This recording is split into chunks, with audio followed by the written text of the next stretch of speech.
tufungulieni, wana wa Israeli sasa twaingia.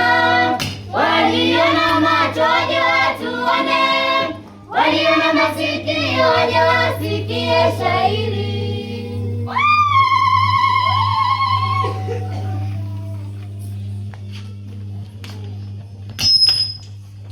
Ndugu mgeni rasmi, pamoja na waumini wote, pamoja na wazazi na Wakristo pia, kilichopo mbele yenu ni kikundi cha kipaimara kinakuleteeni shairi. Kichwa cha shairi kinasema apendaye mafundisho atafuta maarifa. Kinapatikana katika kitabu cha Mithali 12 na ule mstari wa kwanza. Karibuni sana kwa kutusikiliza. Hatimaye siku leo tunamshukuru Mola Muumbaji wetu, huyo katuamsha wazima kwa damu ya mwana kondoo. Leo tumekombolewa, apendaye mafundisho atafuta maarifa. Tumepata mafundisho ili tuweze fundisha, tunafurahi kwa hayo kwani tumekwisha kuwa. Hatutafanya uongo, ukweli tutafundisha, apendaye mafundisho atafuta maarifa.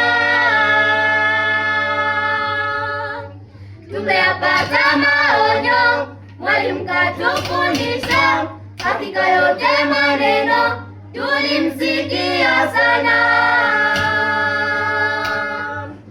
Mtumieni jasho kujipatia maisha, apendaye mafundisho atafuta maarifa. Kwa sehemu sio sana, tumeamua kwa leo tumtumikie vyema.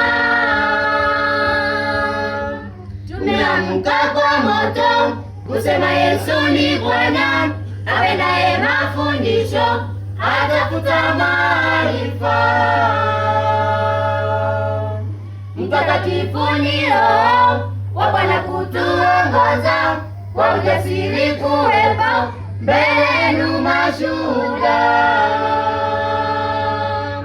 Kwa hiari na kwa moyo tumeamua kufanya, apendaye mafundisho atafuta maarifa. Wazazi pia watoto, tusichoke kumuomba Muumbaji wetu, huyo katufanyia makubwa.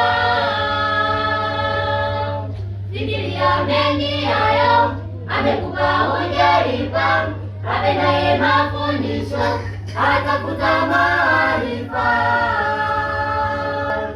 Tamati ni mwisho, mchungaji twakuomba leo kueneza,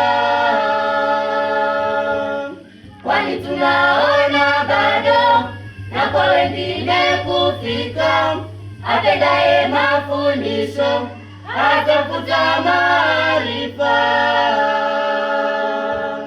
Tamati ili mwisho, mchungaji twakuomba leo siwe kikomo, mafundisho kueneza, kwani tunaona bado na kwa wengine kufika, apendaye mafundisho atafuta maarifa.